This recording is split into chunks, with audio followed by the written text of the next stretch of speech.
Alors bonjour à tous, heureux de vous retrouver chers amis sur YouTube en ce jeudi 28 décembre 2023, 7h09, heure du Québec. La première mission secrète sur un astéroïde ne sera pas la dernière, nous apprend DNY UZ.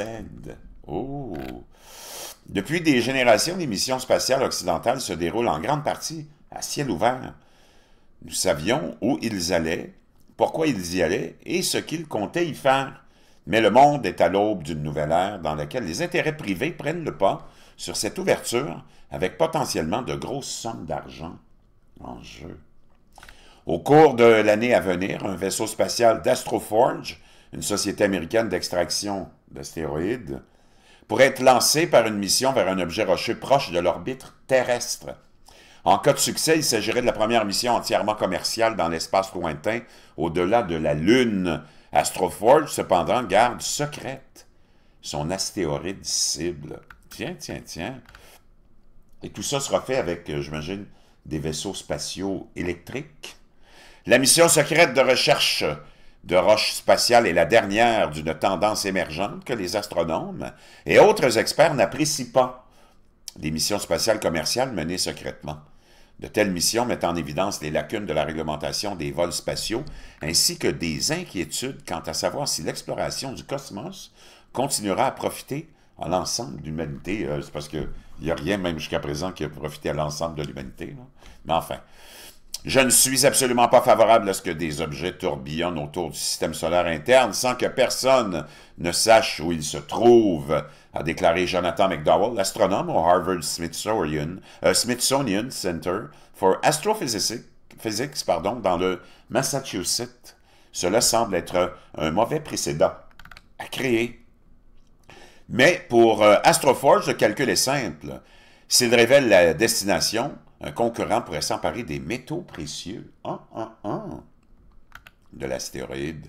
Annuler quel astéroïde nous ciblons ouvre la voie au risque qu'une autre entité puisse s'emparer de cet astéroïde, a déclaré Matt Galick, directeur général d'Astroforge.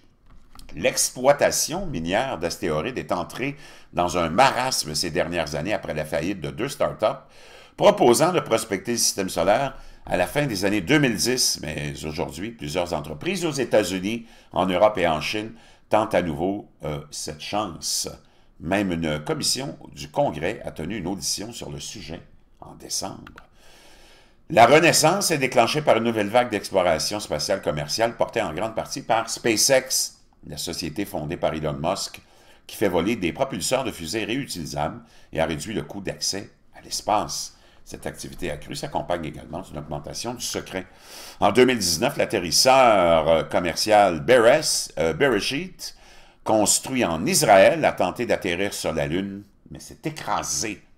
À bord, gardé secret jusqu'à l'atterrissage raté, se trouvaient quelques milliers de tardigrades, des animaux microscopiques fournis par l'association à but non lucratif Ark Mission Foundation. L'accident a soulevé des inquiétudes quant à une éventuelle contamination de la Lune par ces créatures copieuses et a conduit une enquête de la Federal Aviation Administration.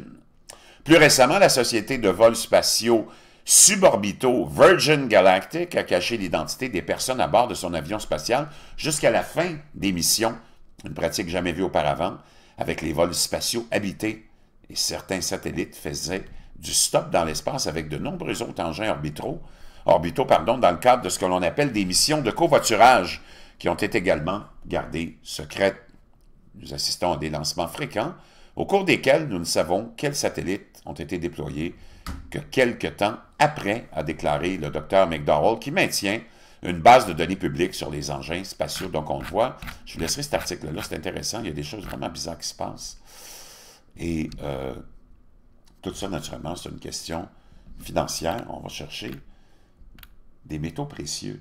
Et c'est des centaines de quintrilliards de dollars que nous autres, c'est sûr, on ne verra jamais.